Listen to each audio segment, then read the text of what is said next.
Hello everybody, John12 back here again with another video, and today is Wednesday night, and as always I'm back with another Arrow review. Of course, I'm here to review Arrow Season 3, Episode 22, titled, This Is Your Sword. Now, of course, if you've not seen tonight's episode, please check it out, because this review may contain spoilers, and this episode contained a lot of high-packed, jam-packed shit, so please check out tonight's episode any way you can, so you can come back and talk shit about what happened in tonight's episode. Nonetheless, of course, Oliver, who is obviously now known as Al-Sahin, must finally finish off two tasks that Raj Al Ghul has planned for him, which is A, to marry his daughter Nisa Al Ghul, which I already gave my 2 cents on last week, and of course B, destroy Starling City with the Omega Alpha whatever the fuck it's called, virus that pretty much destroyed Hong Kong in the Hong Kong flashbacks. Nonetheless, the ironic thing about all these subplots that have come down to our final battle, our final boss battle, if you will, between, Starling City's soul and, League of Assassins, is that there's a twist on all this. Apparently, Oliver isn't as much of a dimwit as he comes off as to be, as, I personally came to perceive him as over the course of the last couple episodes, basically this season, if you will. Apparently he was playing Raj Al Ghul the whole time, and this whole offer scenario that Ra's al Ghul had for Oliver basically was just his way of infiltrating the League of Assassins, getting Ra's al Ghul's trust so he can destroy the League within the inside of the League, which is a very interesting and risky plot, and I do give them kudos, the Arrow writers, for doing this, because, let's face it, over the course of this season, I want to say ever since the mid-season finale and forward, Arrow has been like up and down, and the Ra's al Ghul threat, I always felt was kind of it just wasn't as extravagant as I was hoping to be. Nonetheless, that's a topic for another day. But at the same time, I thought it was just very interesting that, of course, this show does have its following seasons that it wants to accomplish, which hopefully will be Season 4 and Season 5 if they get up to it. But it would be completely pointless if they continue to do these seasons, continuing the show as Arrow, if there is no Arrow, and of course Oliver is not even Oliver Queen anymore. So I get the fact that they created this entire subplot just as a big old twist for the finale of this season, which, ironically enough, is next week. Ironically enough, on top of all this irony, hysterically, this episode, and based off next week's episode, I think might be the 2 biggest episodes that I might actually enjoy, because this episode was amazing. I have to say, it was pretty badass. It was pretty boss. I had amazing visuals. The story was pretty on point. The twist was pretty interesting. Every single individual character had their moments and had their significant moments within this episode. It was just very good. I just find it ironic that, the Arrow writers had to wait this far into their fucking season to start putting out some epic, episodes. Not that they didn't in prior, but I'm just saying, as I stated before in the beginning of my review, that ever since the mid-season finale, it's been pretty much up and down with Arrow. Nonetheless, on top of that, we also have some various other subplots. Apparently, Team Arrow is pretty much working on a thread. They're still trying to commit justice and order within Starling City without Oliver, but it's not really working out that great. They're not really much of a team anymore. And on top of that, you also have Thea, who plans on leaving Starling City to try and start a new life with Roy, now that she knows that he's alive. Which I thought was a very interesting point. I find it aggravates me, and it also saddens me at the same time, the Roy-Thea things. And this is why. Spoilers at this point. If you don't want this to be spoiled, then I don't know what to say. You need to check out the episode, but of course, let's get right down into it. Let's get in depth with it. Number 1, Thea goes to check out Roy, who's been hiding out under the pseudonym Jason, ironically enough, in Monument Point, which is a city within the DC universe and what have you. The funny thing is, let me just point out the Jason thing. I want to know, was he using this? Did the Arrow writers use that pseudonym as like a reference to Jason Todd, the second Robin? I want to know if they did that. That would be kind of interesting if they did. I don't know. I haven't really.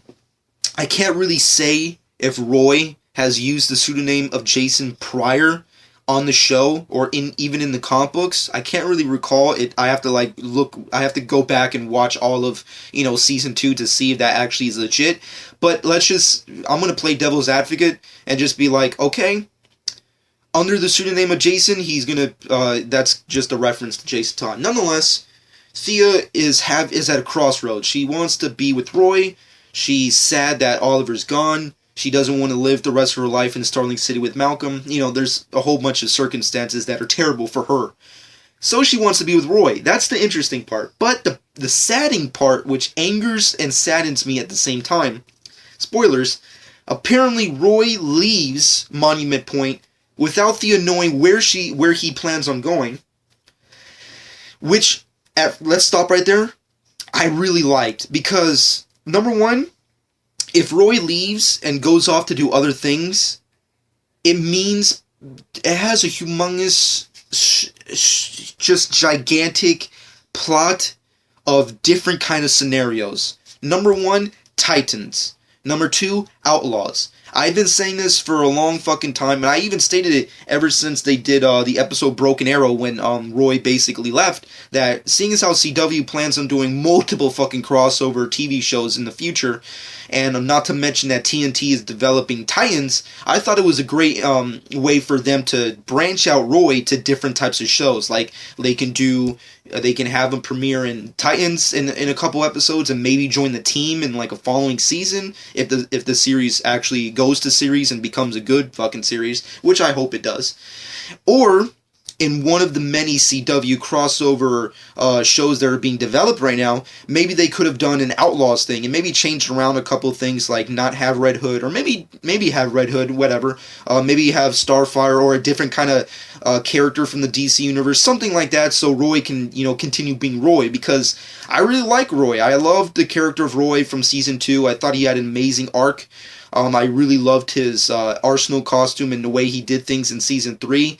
And I just feel like it's just missed opportunity just to write him off just because Colton Hayes is becoming more of a star and he's going to go off and do other things, which is good for him as a person, but that just destroys me as a Roy fan, where it's like, now that he has his opportunity to be in other shows like Titans, the Arrow writers decide to just fuck all that, let Thea become the new Speedy / Arsenal, which, to I say, fuck no, I don't want that. I mean, Thea in and of itself is not even one of my favorite characters on the show. I personally felt that she should have been her own character, like Artemis or Cheshire or whoever the fuck else people were speculating on the internet. But being the new Arsenal, just because Oliver calls her fucking Speedy does not make her Arsenal. There's only one Red Arrow / Arsenal, and that's Roy. I do not like the idea. And let me know what you personally think in the comment section below. Do you like Thea becoming the new Arsenal? Do you like the idea that the Arrow writers are writing off Roy? I personally say fuck no. You just once again, the Arrow writers put their head in the fucking sand, and now they just destroyed so many possibilities. But you never know. Maybe this has some other kind of subliminal messages within this thing. I know I'm kind of going off on this, but just hear me out for a second. Do you think the reasoning behind Roy leaving Arrow has to do with something because of Titans, or do you think because of the DC Cinematic Universe? Because you never know. I mean, it's the same thing happened with lots of stuff with Arrow. One, Deadshot. They killed off Deadshot because Deadshot is being played by Will Smith in Suicide Squad, and it's Will Smith. We don't want to destroy the realities of his performance, that knowing that there's separate universe with another Deadshot. And, the same thing could actually end up happening to Katana, which I'll speak about later. So do you think that has anything to do with Roy? Do you think do you think the show Titans features a character like Roy or another version of Roy, which is why they took him out? Or do you think it's because Roy might actually end up in the DC Cinematic Universe? Let me know your personal speculation down below in the comment section.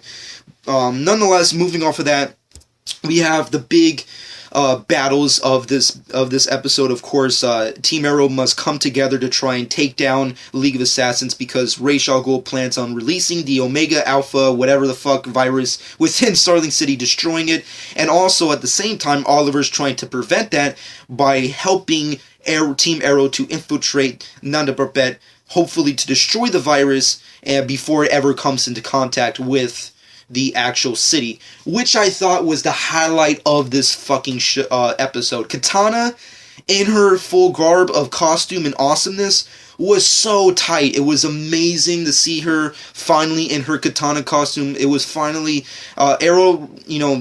They fucked up a lot with the character Katana, and maybe that has a lot to do with the fact that maybe she's going to end up in the DC Cinematic Universe based off the picture that David Ayer put out. She is going to be, or maybe that's because of the casting changes they had in the beginning of production, or who the hell knows. But Katana is finally here in her full glory, and it was amazing. It was so badass. The fight sequences, I have to say, at the end of the day, the Katana versus Masao fight has to be my favorite fight other than the Raj Al Ghul versus Oliver fight in the mid-season finale. This one definitely takes the cake. It was amazing. It was beautifully shot. I personally love samurai stories, and I love samurai sword fights. Amazing badass fight. On the flip side, you also have Ray Palmer premiering in this episode, which is awesome because we didn't really get him last week on Arrow, and he obviously had his own Iron Man moment.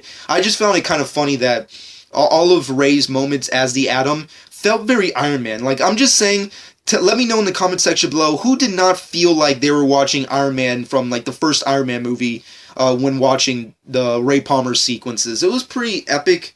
The CGI wasn't as on point as I would have liked it to be, but then again, it is TV. What are you going to expect? It's kind of like the Grodd Lives kind of thing, where I mentioned in Grodd Lives that because the CGI isn't fully on point with creating Grodd, that it kind of comes off as a little cheesy at times. And the same thing kind of comes here, where the Atom has that sequence with trying to destroy the plane that's allegedly carrying the virus. The CGI wasn't fully on point, but I commend the CW and everyone at Arrow trying to produce that kind of sequence. I do give them kudos for, trying to further their production and trying to evolve as a show. So full-on kudos to them, shout out to them. Same thing goes to the Hong Kong flashbacks. I mentioned that before, that Hong Kong flashbacks, meh, I'm fully, fuck that shit. It's stupid. It was continuously a letdown in almost every single moment in this fucking season, but this episode really reinvented that idea because it really had a very Contagion kind of feel to it, and I think that added to, once again, Arrow's the Arrow production moving forward and evolving. It was amazing. It was pretty badass. I do love the moment where Katana's son dies in her arms. It was a very beautiful moment. It was sad as well. And the fact that there is no real cure to the Omega virus is also kind of fucked up. So it was just a very interesting point in the flashback. And I have to say, it has to be hands down probably my favorite episode flashback that we got in this season, which is saying a lot, seeing as how, as I stated multiple times, including this one, the flashbacks, I just wish they would just go back to the island. That's just personally my opinion. Let me know what you personally think in the comment section below. Nonetheless, of course, we have the grand finale. Oliver, aka Al Sahim, becomes the son of the demon by marrying Nisa Al Ghul, which, once again, stealing from Batman, really fucked up. I already said my piece on it. Arrow Season 3, it's practically Batman Season 3, so it is what it is. But I do like the idea that Nisa Al Ghul has no real interest in it. I kind of find it funny that, over the course of this entire episode, she's just completely in denial of what's happening, and she just completely does not want anything to do with Oliver or her father's actions anymore.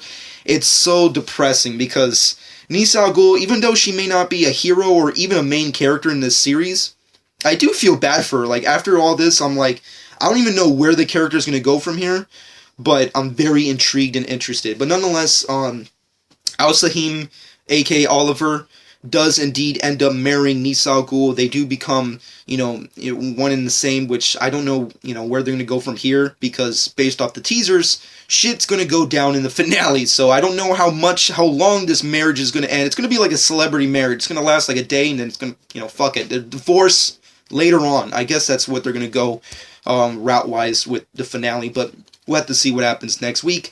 But on top of this, we also find out that Team Arrow actually dies. Yes, apparently prior to the ending of this episode, once again as just a real big what the fuck moment at the end of the episode, kind of similar to how they did with the mid-season finale, they end up killing off all of Team Arrow. Granted, based off the teasers, I'm pretty sure you're all guessing to yourselves, that's bullshit. Which of course I'll say in later in my in the end of this video. Nonetheless, at the end of the day, this episode was pretty badass. As a person who's not really the biggest Arrow Season 3 fan, I personally think it had its moments, but ever since the mid-season finale, it's pretty much been up and down. So this episode was pretty badass. The action was awesome. The fighting was awesome. Like I said, the Maseo versus Katana fight, hands down one of my favorite fights since the mid-season finale. Everything was pretty badass. The visuals were great. Hell, even the Hong Kong flashbacks were awesome. And coming from me, who's bitched about them ever since day one, says a lot. So I'm pretty sure all of you are guessing that, yeah, I really liked this episode. So yes, I'm going to give this episode a good 8.5 out of 10. It was fucking awesome. It was a great episode. I just find it unfortunate that the Arrow writers are actually producing good episodes at the end of their fucking season, but you never know what, you never know what the future holds for Arrow. It's always, it's a give or take kind of relationship. You have to fucking just, you get these great stories, but then you have to take with this other bullshit, that comes with it. It's the package. But nonetheless, this episode was awesome. Let me know what you personally think in the comment section below, what happened over the course of this episode. Also, very interesting enough, I did open the topic of Katana.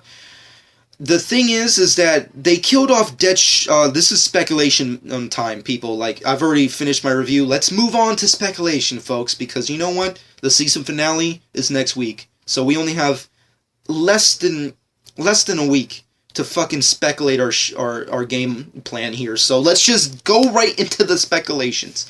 Number one, based off the teasers, Team Arrow's not dead.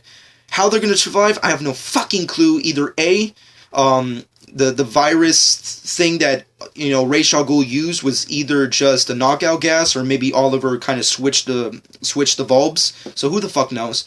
Or it was just the actual virus, and maybe Oliver, during his Hong Kong flashbacks, may or may not have gotten an actual legitimate cure. Based off this episode, it's kind of hinted at the fact that there is no cure, but you never know. Maybe there is a cure. It's the fucking comic book, universe. No one really dies except for apparently, one person. Nonetheless, at the end of the day, personally, I see Oliver returning to Starling City with the League to destroy Starling City, of course, with Ra's al Ghul and Nis al Ghul and what have you. At the end of the day, Oliver will present the fact that he has always been playing Ra's al Ghul, which will end up in a humongous boss battle between Ra's and, of course, Oliver. And at the end of the day, the Arrow writers will say, fuck logic, and let Oliver win. Once again, I will not, fully believe, because they did the same thing with Season 2. I'm not gonna lie, even though I loved Season 2, and it's personally my personal favorite season of Arrow, the entire series, they kind of fucked over in the finale. Number one, come on, Oliver would never be able to beat Deathstroke in the comic books. It's completely fuck logic. And in the comic books as well, I also would say that Oliver could not beat Ra's al Ghul in a fight. That's also another thing. But it is Arrow. They do change a lot of things to make, Oliver more or less the Batman of their universe. So it is what it is. Nonetheless, that's kind of like my personal speculation. Now into the Katana thing real quick. Do you, let me know in the comment section below, because Katana is premiering in Suicide Squad, which is being directed by David Ayer and is going to be coming out post Batman v Superman in 2016, do you think that they will be killing off Katana in the season finale? That's just my personal speculation. They did the same thing to Deadshot, and they kind of screwed over Roy here, so you never know. Speculations go awry, please, in the comment section below. Let me know. Give me all your speculation. I want to hear all the speculation just ooze out of my fucking, onto my face off the fucking comment section below. Nonetheless, also in the comments, let me know what you personally thought about all the Easter eggs. Let me know what your personal thoughts on Green Lantern ever being introduced in the CW universe. Let me know what your personal speculations are for the season finale. What are your personal thoughts on Roy leaving the show forever and not ever being Red Arrow on any other kind of medium, which freaking pisses me off. What are your personal thoughts on Thea becoming the new Arsenal? What are your personal thoughts on the Oliver and Nisal Ghul marriage? I'm pretty sure a lot of the Alisti fans have a lot to say about it, so let me know in the comment section below. And also let me know your personal thoughts on the episode overall. Also, go back to my channel, check out last week's episode review of Arrow Season 3, check out yesterday's review of The Flash, Episode 21, Grodd Lives. Also, go to my channel to check out the first look at Suicide Squad, my personal breakdown and review of the first image. Of course, also check out my Avengers Age of Ultron movie review. If you've seen it and you loved it, check out my review. Also, check out my Batman v Superman official teaser trailer review, The One True Dark Knight, goes against the Man of Steel. Check out my review for that teaser trailer, of course, and come back as always, for I will give you my review for Arrow and The Flash, which are going to be, obviously, sadly, going off air and having their finales pretty soon. And also, next week I'll be posting my video of Gotham, the entire season. Apparently, obviously the season has already had its finale, but I'm going to be making some extra videos for Gotham and The Flash and Arrow. So when Flash and Arrow will be going off and having their finales, I'll be making some extras so I can talk about everything that happened over the course of their individual seasons. So next week is Gotham, and when Flash and Arrow go off in their finales, I'll be doing the same for them. So let me know what you personally think about all this awesomeness in the comment section below. Subscribe to my channel if you've not done so already, and this has been John 12.